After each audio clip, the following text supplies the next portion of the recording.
What did Yuji and Yuta learn from each other? We're going to go over that and a bunch of other questions from you guys relating to chapter 259. So if you're not caught up, keep scrolling. Alright, so now that we know Yuji used his second soul swap with Akotsu, what might they have learned from each other? And shout out to Crimson for asking me this, but I also had another question in this realm, so we're going to look at that too and then go over all of it at once. And here's our second question on this subject from Kick, and I will move out of the way for anybody that wants to pause and read the whole thing. But let's get down to business on what they learned from each other in this swap. And let's start with Yuji. We know that his first swap was Kusakabe. He learned simple domain and some, barrier stuff, cursed energy stuff. Great. But from that chapter where they were talking about the swaps, the whole point of it was to learn reverse curse technique, right? Choso was trying to talk to the RCT users to figure out how to best utilize blood manipulation to facilitate RCT. And he was like, we need one of Yuji's swaps to be someone with RCT. Kusakabe obviously didn't check that box. So the Akotsu swap, I think, was primarily for Yuji to learn RCT, as Akotsu is one of the most prodigious RCT users in the verse. We also have Shoko, and I think it was primarily between those two. Obviously, Gojo can do RCT as well, but as Shoko and Akotsu can do it on others, they have a leg up on the honored one, right?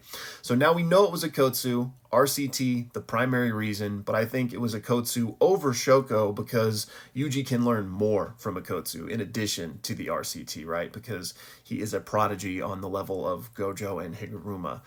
So I think that, it's probably just he was the maximum potential for Yuji's growth compared to Shoko.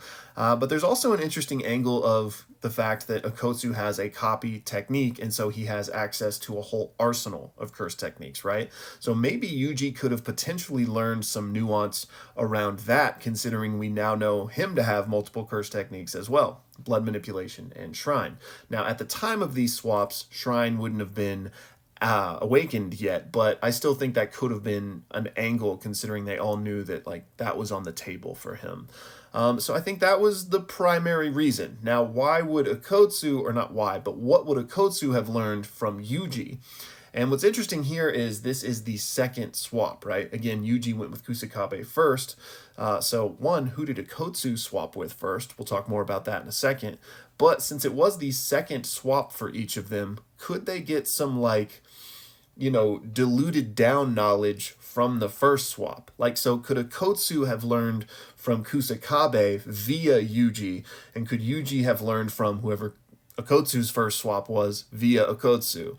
I think probably not on the same level, but I do think to some effect, probably.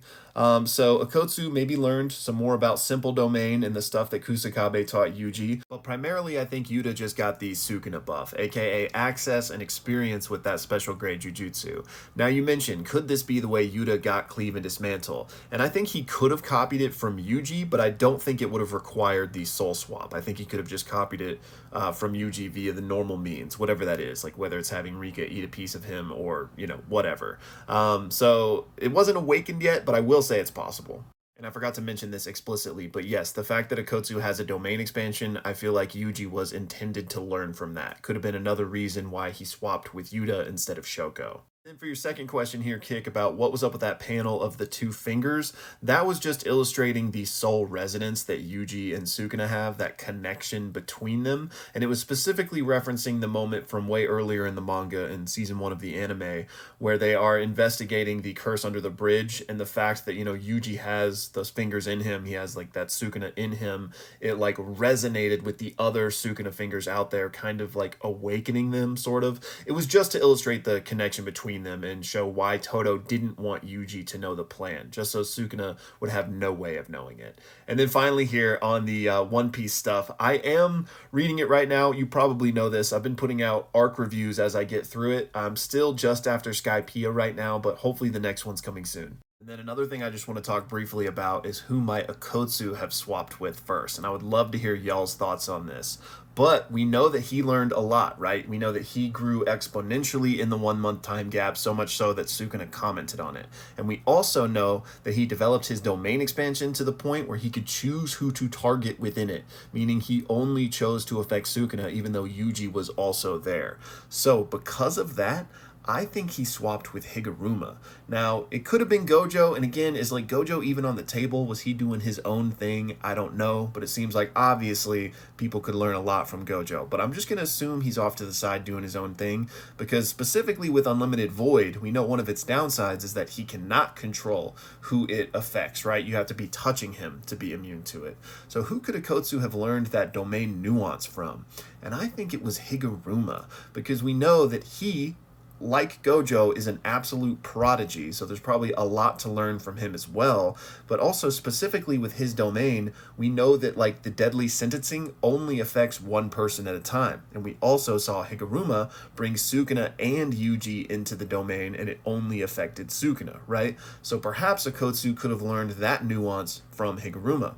Plus just the benefit of being in somebody's body with that unique curse technique domain combination. And again, the fact that Higuruma is an absolute prodigy, these two probably could have learned a lot from each other. And it also could explain Higuruma's exponential growth, Sukuna glazing him up while they were fighting. Perhaps he learned a few tricks from Akotsu. So that's my best guess right now, but I would love to hear y'all's opinion. All right, next up, we got two more questions also in this vein. Y'all feel free to pause and read the whole thing if you'd like. But the first one up here from Ghosty is talking about a potential way that could assist in Gojo coming back. And it deals with Akotsu potentially having copied blood manipulation from Kenjaku. And he could use that to help reattach himself, but then also reattach Gojo, especially since Akotsu and Gojo share a distant relative, then perhaps their blood would be most compatible. So I certainly like this idea, and it's very creative.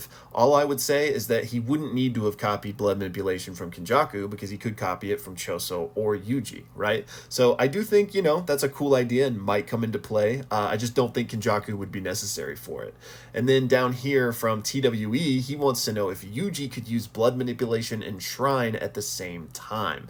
So here we got to get into like the weeds and nuance of what you mean by the same time. And you actually give an example of, since you have to touch people to activate Cleave, if Yuji shot out his blood with blood manipulation and his blood was touching you, could he activate Cleave via the blood? So I don't know about like that specific combination.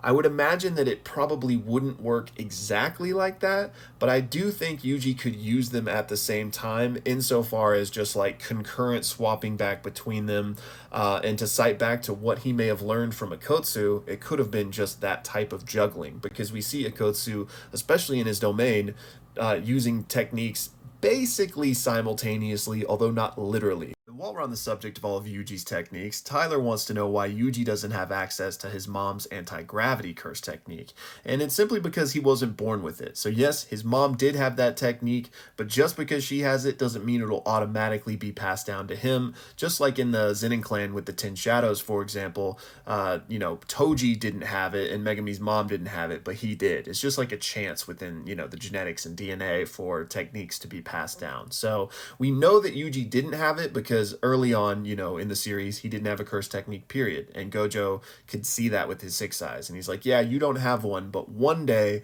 you will be engraved with Sukuna's. So I don't expect any kind of like weird surprise of Yuji to unlock that, at least not via normal means. Like for all we know, Kenjaku was in there doing some real weird stuff. So I wouldn't put it out of the like realm of possibility, but he most likely doesn't have that just because it didn't get passed down genetically. And finally, we got a couple questions about Black Flash here from Tread and from Zerion. And Zerion wants to know, since Yuji hit 8 Black Flashes, is he at more than 120% potential, or does it cap out there?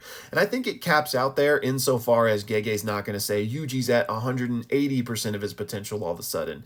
But you shouldn't think of it like everybody hits the same pinnacle with Black Flash, because you can learn so much from it, right? So I do think Yuji could potentially be on a whole other level compared to, Nanami hitting 8 Black Flashes. Like we saw, Gojo got his RCT pathway back, Sukuna got his domain pathway back. Like who knows what Yuji could get. And then we've got Tread here who asks Black Flash and adrenaline, which I assume you're asking if there is a correlation there. And I do think there's a correlation, but not causation. So, for example, if you're in the zone, you're in that flow state hitting black flashes, then I think most assuredly you've got your adrenaline pumping. However, I think if you just take 6 EpiPens to the chest and get a whole bunch of adrenaline going, that's not going to mean you're going to hit black flashes. So, Black Flash probably causes adrenaline, but adrenaline doesn't cause Black Flash, if that makes sense. Now that was a yap sesh, and that's going to do it for this one, y'all. As always, thank you so much for watching, and I will see you soon.